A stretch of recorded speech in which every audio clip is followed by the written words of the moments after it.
their blessings tonight after city leaders voted to slash the proposed increase for alcohol license fees. While there is still an increase coming down the pike, it will be significantly smaller. So WSAV's Christine Quayle downtown for us tonight with more on what this means for local businesses.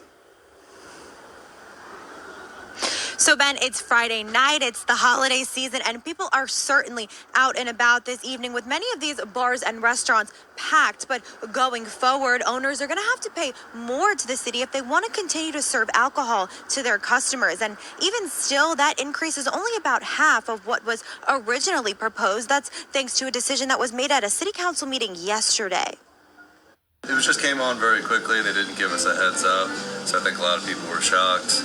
And they felt like it wasn't very fair. We had a meeting like 2 weeks ago or so. Revenue Department, we called all the alcohol license holders into the meeting and essentially gave everyone their renewal packets and then started explaining, here's what the new fees are going to look like, and everyone's jaw dropped. The original proposed increase was about 40% more than restaurant and bar owners pay now for alcohol permits. And for several people we spoke to, that would not have been cheap. The alcohol fees are about $5,000, so a beer license, for instance, is $1,500. They were taking it to $2,500. The time crunch was also an issue for many of those affected. It's a lot to do with the timing of it and how drastic it was, because we have to renew our license in a week. At a Thursday meeting, Savannah's alderman voted to lower the fee increase to 20%. Still, some are wary of a notice of any fee increase this late in the year. This actually comes from the city needing to balance their budget every year in December.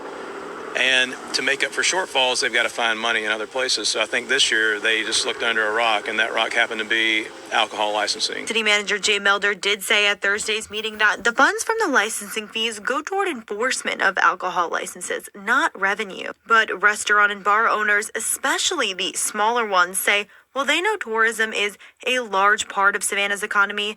They don't want to get left behind. Savannah's a rapidly expanding town, but some of the small businesses like us and, 6B next door and everyone that's got an alcohol license in town, the small guys take the hit harder. When you have like a big hotel or you've got a restaurant or something downtown that's like a 500 or 600 seat restaurant, I think some of those businesses can absorb that a little easier than we can. The city's changing. There's a lot more hotels. That changes the whole plane. So you just got to figure out how that balances out and affects everyone. The biggest thing that business owners who I spoke with today said they're worried about is how they're going to pay their employees well and keep their prices competitive with the increased fees. Now, the last time the city increased those alcohol licensing fees was 2018. Reporting in Savannah, Christine